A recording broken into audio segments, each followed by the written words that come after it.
प्रिय विद्यार्थियों, नमस्कार। हम पिछले कालांश से रीतिकालीन काव्यधारा का अध्ययन कर रहे हैं। पिछले कालांश में आपने रीतिकाल की विशेषताएं, उसकी मुख्य प्रवृत्तियों का अध्ययन किया। आज हम रीतिकालीन कवियों की चर्चा करेंगे। जहाँ तक रीतिकालीन काव्यधारा का प्रश्न है, उसकी 3 शाखाएं हैं। सबसे पहली है रीतिबद्ध शाखा, दूसरी है रीतिमुक्त शाखा और तीसरी है रीति सिद्ध शाखा। तो हम आज उन शाखाओं के जो प्रसिद्ध कवि हैं, उनकी रचनाएं हैं, उनका एक सामान्य सा परिचय प्राप्त करेंगे, जिससे आपको ध्यान रहे कि ये किस धारा के कवि हैं। सबसे पहले हम चर्चा करते हैं रीतिबद्ध काव्यधारा और उसके कवियों की। तो जो रीतिबद्ध काव्यधारा क्या है, तो उसका सामान्य सा परिचय यह है कि जो काव्य शास्त्रीय सिद्धांतों एवं काव्यांगों जैसे रस, नायक नायिका भेद, अलंकार, ध्वनि, शब्द शक्ति, काव्य गुण, दोष, कवि भेद, छंद, काव्य रीति, काव्यवृत्ति आदि को जो ध्यान में रखते हुए लक्षण ग्रंथों की रचना की और फिर काव्यांगों का विवेचन किया, रीति निरूपण किया। ऐसे जो कवि थे वो आचार्य कवि कर्म के द्वारा सरस लक्षण उदाहरण प्रस्तुत करते गए और रीतिबद्ध आचार्य कहलाए। सामान्य शब्दों में मैं आपको ये समझा सकता हूँ कि जो रीतिबद्ध कवि थे, उन्होंने संस्कृत काव्य परंपरा का आधार ग्रहण किया और उसी के अनुरूप हिंदी में कविता की रचना की। तो ये इनको एक तरह से लगाव था कि आचार्य भी कहलाएं और कवि भी कहलाएं। तो आचार्य कवि के रूप में ये निरूपित हुए। इसके बारे में आचार्य विश्वनाथ प्रसाद एक अच्छी टिप्पणी करते हैं। वो ये कहते हैं कि लक्षणों एवं उदाहरणों से मुक्त होने के कारण इन्हें रीतिबद्ध कवि कहा है। लक्षणों और उदाहरणों से युक्त होने के कारण इन्हें रीतिबद्ध कवि कहा है। डॉक्टर नगेंद्र ने आचार्य कवि कहते हैं क्योंकि इनसे बड़े आचार्य कवियों ने काव्य सिद्धांतों, अलंकार, रस, नायक नायिका भेद आदि के ध्यान में रखते पहले किसी ने भी काव्य रचना नहीं की और न सिद्धांत प्रतिपादन किया, इसलिए आचार्य कवि हैं। खैर, तो आपके ध्यान में यह रहे कि रीतिबद्ध कवि कौन कौन हैं जो रीतिकाल के अंदर आते हैं। जैसे सबसे बड़े कवि के रूप में आपके सामने हैं केशवदास।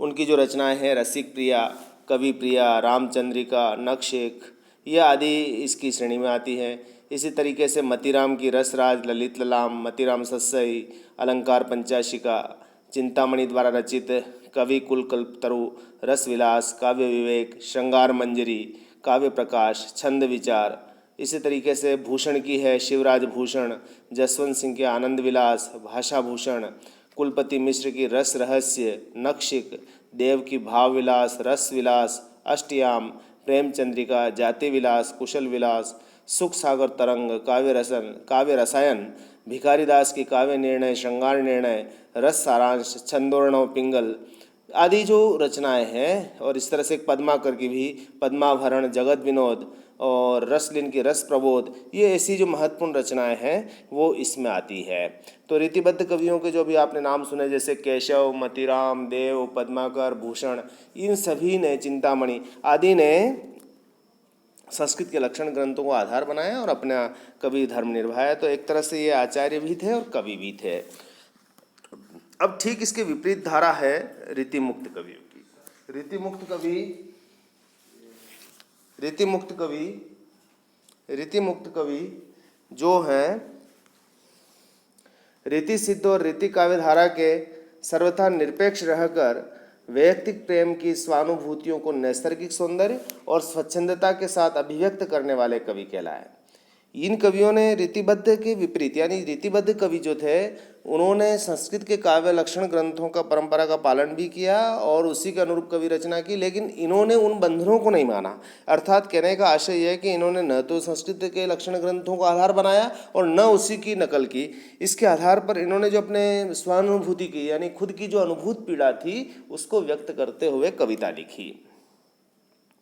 इन कवियों का प्रेम जड़ता से दूर नवीन उमंग, नवीन भावना और नवीन सौंदर्य अनुभूतियों से ओतप्रोत था, जिसे आप स्वच्छंद प्रेम कह सकते हैं। आप घनानंद ठाकुर, बोधा, आलम, द्विजदेव, ये इस धारा के प्रमुख कवि हैं।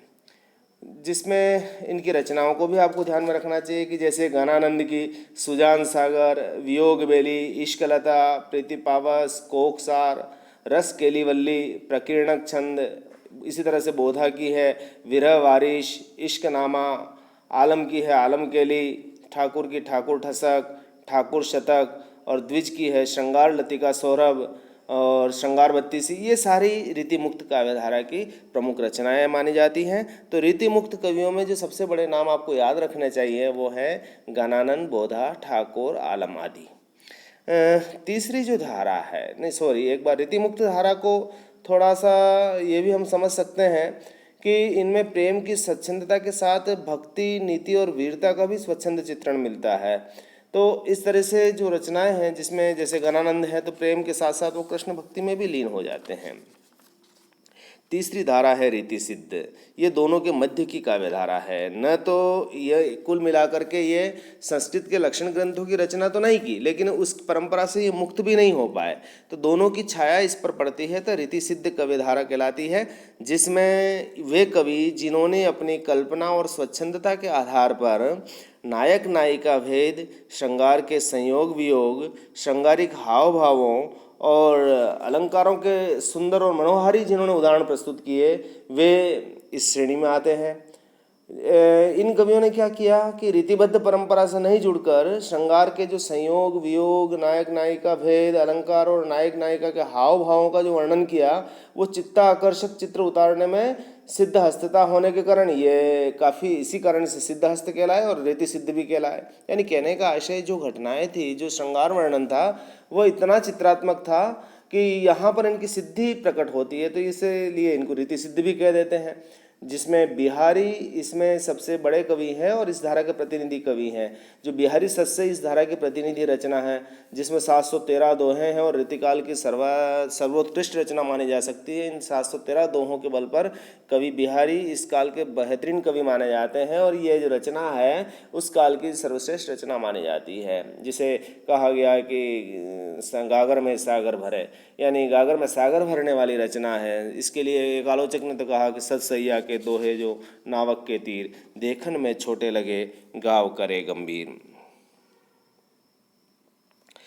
इसी प्रकार इन काव्य प्रवृत्तियों को रीतिकालीन कवि के इन तीनों श्रेणियों को आपने देखा है, और इन तीनों ही काव्यधाराओं में जो आप देखते हैं कि रीतिकालीन कवियों के काव्य का प्रधान विषय यद्यपि श्रृंगार रस से परिपूर्ण श्रृंगारिक भावना रही है, लेकिन जो काव्य विषय है प्रेमानुभूति, प्रेमाभिव्यक्ति और शैली संबंधी जो एक रूपता है वो इन कवियों में नहीं मिलती, और इसीलिए इन तीनों को हमने 3 भागों में इसको बांट करके पढ़ा है।